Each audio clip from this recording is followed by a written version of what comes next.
Oke, assalamualaikum warahmatullahi wabarakatuh. Kembali lagi di channel Suplemen H. Yang kali ini kita akan bahas mengenai elektronika dasar. Bahasan yang fokus kita akan kupas pada kali ini adalah mengenai teori dasar dioda. Nah, teori dasar dioda ini atau materi kita kali ini masih berkaitan dengan materi kita sebelumnya mengenai teori semikonduktor. Karena dioda ini merupakan salah satu komponen elektronika yang bahan dasarnya itu terbuat dari bahan semikonduktor. Oke, kita masuk ya di materi kita lihat atau sebagai awal kita lihat pengertian dari dioda. Nah, sekarang kita lihat dari asal katanya nih, yang dioda ini terdiri dari dua kata, yaitu di dan ode, yang membentuk dari kata dioda tersebut. Yang pertama, di berarti dua, ode berarti jalur. Jadi kalau secara kasarnya pengertian dari dioda ini artinya dia dua jalur gitu ya, dua jalur. Yaitu apa sih dua jalur, seperti apa nih? Nah, ini kaitannya dengan materi kita sebelumnya mengenai semikonduktor. Ada yang disebut dengan elektroda atau terminal. Nah, itu dua terminal ini yang membentuk sebuah dioda dalam hal ini. Nah, salah satu fungsi dari dioda ini dia sebagai penyarah arus listrik, atau rectifier untuk fungsi dari dioda ini. Nah, dioda ini merupakan junction atau pertemuan semikonduktor tipe P dan tipe N. Masih ingat kan di materi kita sebelumnya mengenai tipe semikonduktor ini ada tipe P dan tipe N. Nah, itu untuk dioda ini terdiri dari dua tipe ini nih, atau dibuat pertemuan di tipe P dan tipe N dari semikonduktor tersebut. Nah, itu nama lainnya untuk dioda junction ini adalah kristal tipe PN. Itu dioda, masih di pengertian dioda. Di dalam jenisnya, dioda itu terdiri dari dua jenis ya. Terdiri dari, yang pertama adalah dioda tabung. Nah, ini dioda tabung seperti ini. Ini jenis dioda. Namun mungkin untuk saat ini dioda tabung ini udah jarang digunakan gitu ya. Jarang digunakan atau mungkin tidak digunakan lagi karena berkembangnya teknologi semikonduktor itu.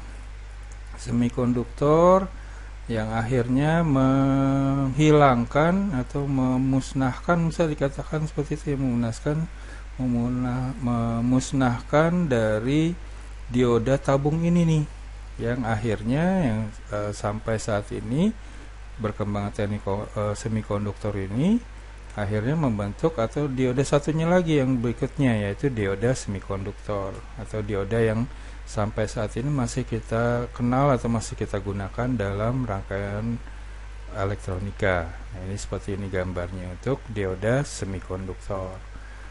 Nah, itu kemudian berikutnya kita masuk mengenai dioda tanpa bias. Nah, ini kita akan masuk mengenai teori dasar dari sebuah dioda nih, yang terdiri tadi junction atau pertemuan dari dua kristal atau dua semikonduktor tadi ya, tipe P dan tipe N. Kita lihat di sini dioda pertemuan dari tipe P dan tipe N tadi ya, untuk semikonduktor atau kristal di sini. Nah, sini sisi P mempunyai banyak hole dan sisi N banyak elektron pita konduksi. Nah, ini yang terjadi pada dioda tanpa bias. Apa sih yang dimaksud dengan dioda tanpa bias? Nah, dioda tanpa bias ini artinya tidak ada tegangan luar dikenakan kepada dioda itu sendiri. Jadi saat dioda itu tidak dikenakan suatu tegangan dari sumber tegangan, nah di sini pada sisi P mempunyai banyak hole dan sisi N banyak elektron pita konduksi. Nah, itu yang terjadi pada dioda tanpa bias. Oke, berikutnya adalah lapisan pengosongan nih, atau yang disebut dengan depletion layer. Nah, ini gambar seperti ini kalau kita lihat ya. Nah, elektron pada sisi N cenderung untuk berdifusi atau tersebar gitu. Difusi itu tersebar, menyebar ke segala arah. Beberapa melewati junction, dan jika elektron masuk ke daerah P, maka akan menjadi pembawa minoritas dan memiliki umur hidup yang singkat. Kemudian setelah memasuki daerah P, maka elektron akan jatuh ke dalam hole, sehingga hole lenyap dan elektron pita konduksi menjadi elektron valensi. Nah, dan setiap kali elektron berdifusi melalui junction, ini ya, junction sini, pertemuan dari dua semikonduktor ini, dari dua tipe semikonduktor ini, itu akan tercipta sepasang ion. Nah, tanda positif berlingkaran menandakan ion positif yang warnanya merah, sedangkan yang tanda negatif berlingkaran menandakan ion negatif. Sama seperti di gambar di sini juga. Nah, itu terjadi pada lapisan pengosongan. Nah, tiap pasang dari ion positif dan negatif pada gambar ini disebut dengan dipol. Nah, penciptaan dipol berarti satu elektron pita konduksi dan satu hole telah dikeluarkan dari sirkulasi, dari dari semikonduktor atau lapisan sebelumnya gitu ya, dari dari junction sebelumnya. Nah, jika terbentuk sejumlah dipol tadi pasangan ya, pasangan ion positif dan negatif, daerah dekat junction dikosongkan dari muatan-muatan yang bergerak dan daerah yang kosong. Nah, muatan ini disebut dengan lapisan pengosongan atau depletion layer yang terbentuk dipol tadi nih, pasangan ion positif dan ion negatif. Oke, berikutnya mengenai potential barrier. Nah, ini seperti digambar di sini, yang terjadi pada lapisan pengosongan. Nah, tiap dipol mempunyai medan listrik seperti digambar situ. Anak panah menunjukkan arah gaya pada muatan positif. Ya, positif bergerak ke negatif gitu ya, secara konvensionalnya. Oleh karena itu, jika elektron memasuki lapisan pengosongan, medan listrik mencoba mendorong elektron kembali ke daerah N. Nah, kekuatan medan bertambah dengan berpindahnya tiap elektron, sampai akhirnya medan menghentikan difusi elektron yang melewati junction. Nah, hole yang memasuki daerah pengosongan akan didorong oleh medan listrik ke daerah N. Nah, hal ini sedikit mengurangi kekuatan medan listrik dan membiarkan beberapa pembawa mayoritas berdifusi dari kanan ke kiri untuk mengembalikan medan listrik pada kekuatannya semula. Oke, kemudian dengan adanya medan listrik tadi di antara ion, itu adalah ekivalen atau sama dengan perbedaan potensial. Nah, hal ini disebut dengan potensial barrier. Nah, potensial barrier pada suhu 25 derajat ya. Potensial barrier untuk dioda yang terbuat dari germanium, itu potensial barriernya sekitar 0,3 volt. Sedangkan untuk dioda yang terbuat dari silikon, kristal dari silikon, itu memiliki potensial barrier sebesar 0,7 volt pada 25 derajat Celcius. Berikutnya kita akan bahas mengenai dioda yang diberi tegangan atau bias dalam hal ini. Ada dua jenis, yaitu forward bias dan reverse bias. Kita lihat nanti satu persatu. Yang pertama kita bahas mengenai forward bias dioda atau dioda yang diberi bias forward. atau bias maju biasa atau diistilahkan seperti demikian, seperti gambar sini. Nah, ini yang disebut dengan forward bias dioda atau dioda yang diberi bias forward atau diberi catu daya dalam hal ini. Dan apa yang dimaksud dengan forward bias?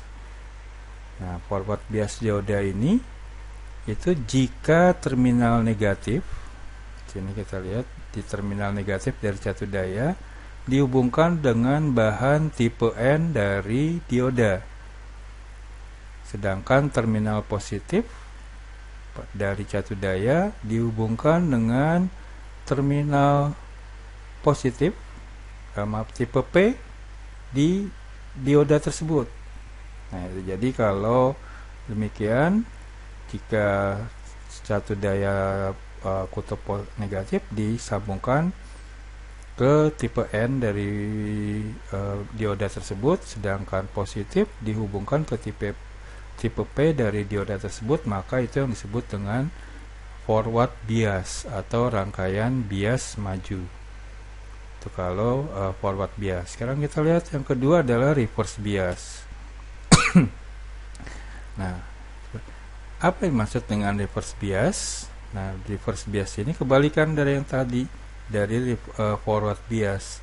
Dalam hal ini, jika terminal positif dari catu daya atau sumber dihubungkan dengan bahan tipe N dari dioda, sedangkan terminal negatif dari catu daya dihubungkan dengan tipe P dari dioda. Nah, itulah yang disebut dengan rangkaian bias balik atau reverse bias. Oke, kita lihat masih di reverse bias dalam hal ini. Nah, jika pasangan elektron dan hole diciptakan dalam lapisan pengosongan tadi, depletion layer di materi kita sebelumnya, medan listrik akan mendorong elektron ke kanan tadi ya. Dia akan memaksa satu elektron untuk meninggalkan ujung kanan dari kristal. Nah, hole di dalam lapisan pengosongan ini akan didorong ke kiri. Ini akan terjadi saat dioda tersebut diberi reverse bias. Nah, kelebihan hole pada sisi P mengizinkan satu elektron memasuki ujung kiri kristal dan akan jatuh ke dalam hole. Itu saat di reverse bias.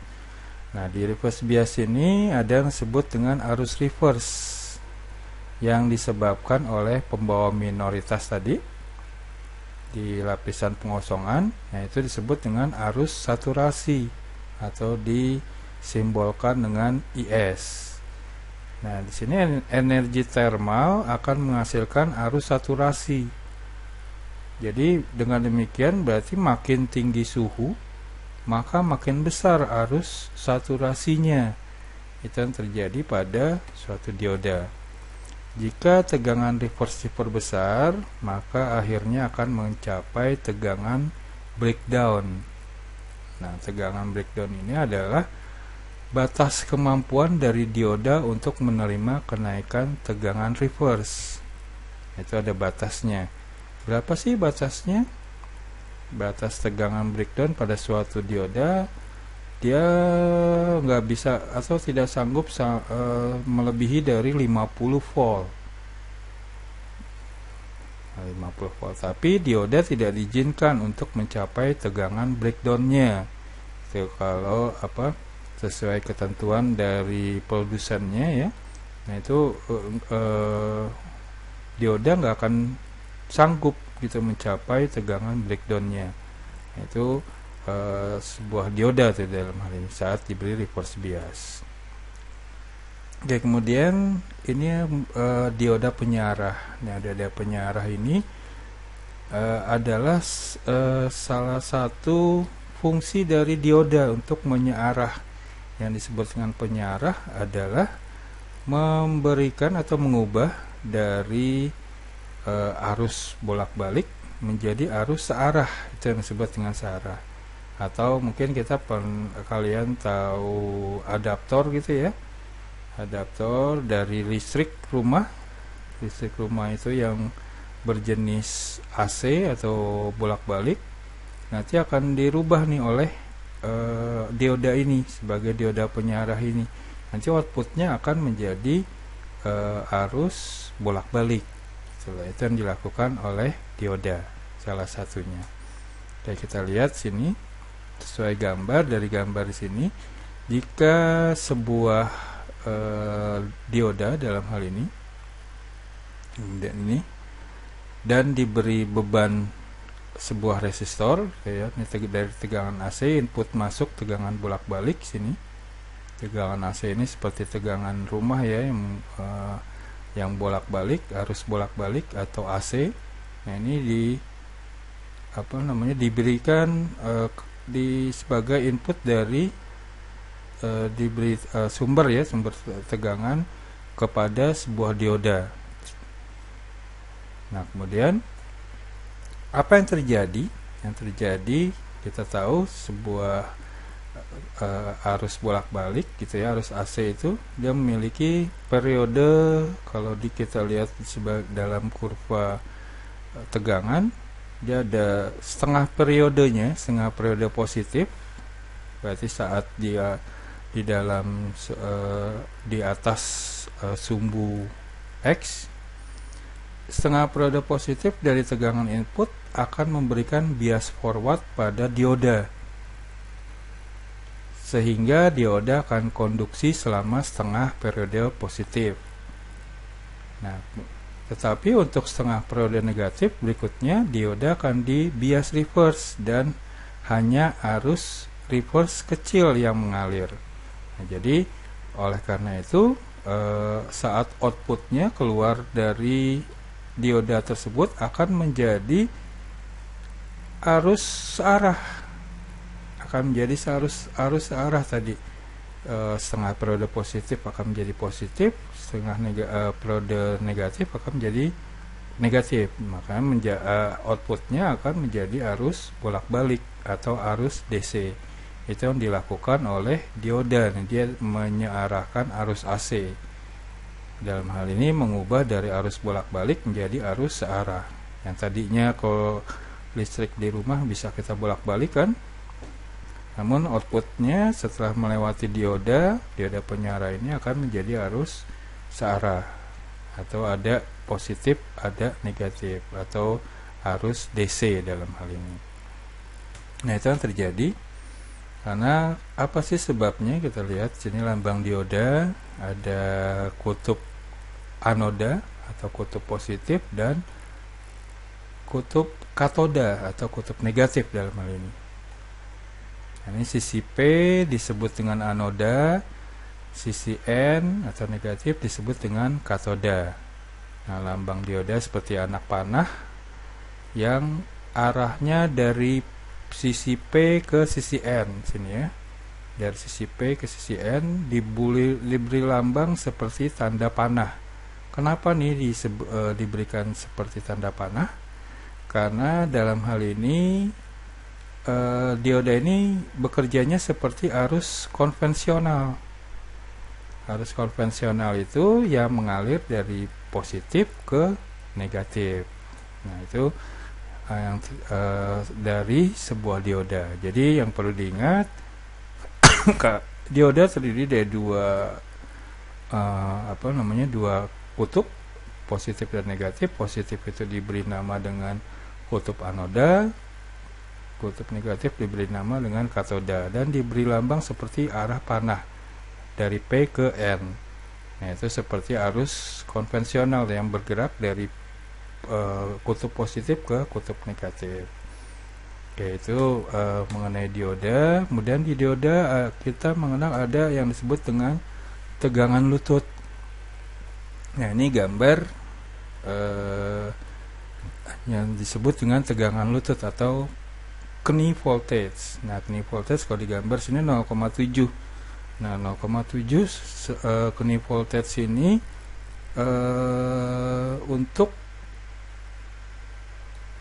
untuk dioda berbahan dasar silikon gitu ya, kalau kita lihat sini.